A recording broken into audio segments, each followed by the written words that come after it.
presented by Golpi Music.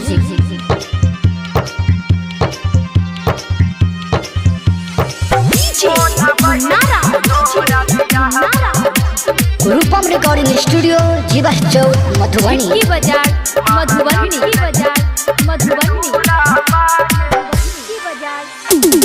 मन करैया खाल तो बहिनी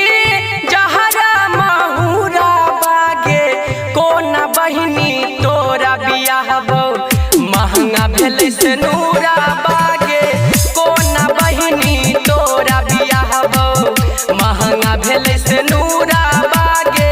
कोना बहिनी तोरा बियाह बो मन करैया खाल तो बहिनी जहरा महुरा बागे कोना बहिनी तोरा बियाह बो महंगा भेले से नूरा बागे कोना बहिनी तोरा बियाह बो महंगा भेले से नूरा बागे कोना बहिनी तोरा बियाह बो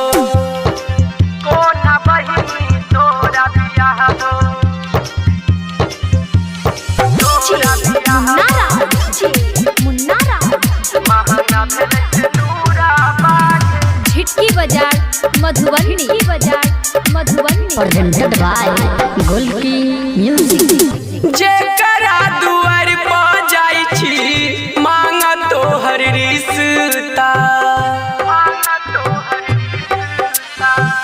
कोई मंगैया गहना गुड़िया क्यों मंगैया पैसा जेकरो नहीं छै बाजा भूता के बहिनी कोनो लूरा बागई जेकरो नहीं छै बाजा भूका के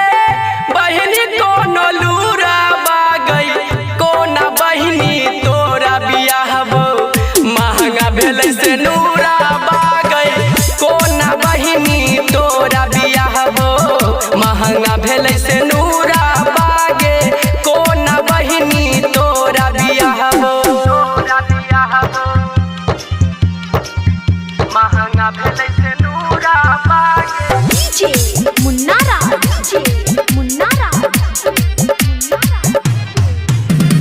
झिटकी बाजार मधुबनी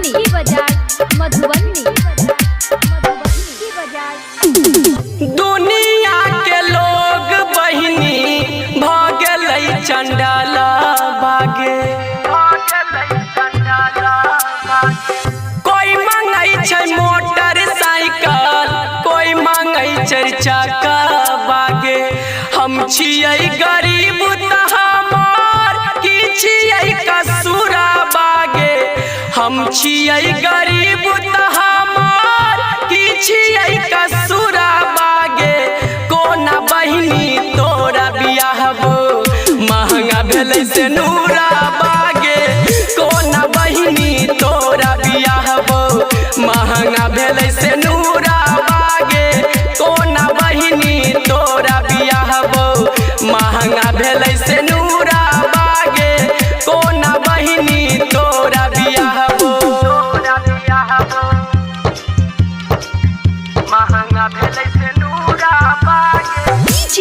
मुन्नारा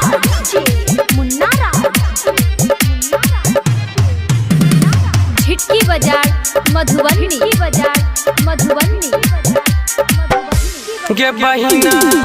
के ई रीत चलल काय दान दहेज के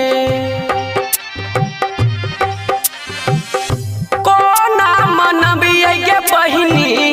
कानत करेज के भैया नील कोना भेजतौ ससुरा बागे दिलवा पत्थर रख के करतौ तोरा दूरा बागे